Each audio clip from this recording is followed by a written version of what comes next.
A second round of protest is planned across the United States today. The fighting has not only touched off protests across the Islamic world, but also in the United States. Joining me from Washington is Ibrahim Hooper, Communications Director for the Council on American-Islamic Relations. Hooper is part of several Muslim groups that have dubbed today Muslim National Day of Action. Thank you for your time. We appreciate it. Thank you. Best case scenario here, what do you hope is achieved by these protests today? Well, we hope to bring forward the notion that you're going to have endless cycles of violence like this for the next 100 years unless you address the core issue.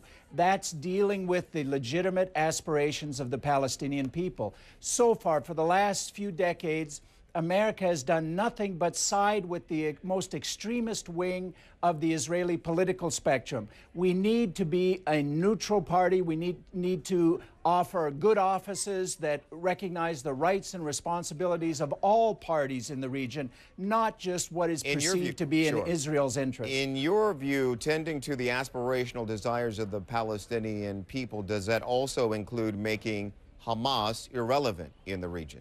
Well, what you want to do is give the Palestinians an idea that their future can be better, that their children can actually eat.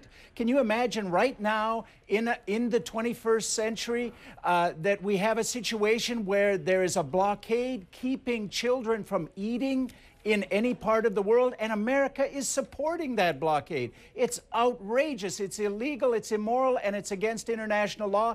At a minimum, we have to end the siege of the Gaza ghetto. What role, in your view, do Palestinians have to take in controlling their own destiny and deciding on its leadership, a leadership that moves forward with their aspirations?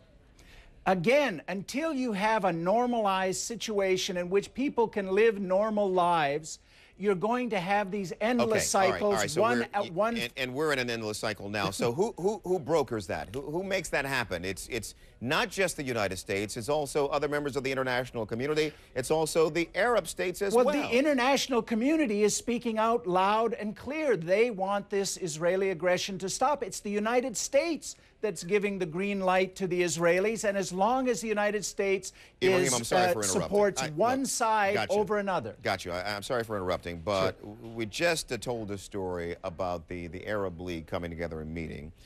Saudi Arabia's foreign minister said the terrible massacre would not have happened if Palestinians were united behind one leadership. Yes, they should be united, but unfortunately, Israel has sought to create divisions. Okay.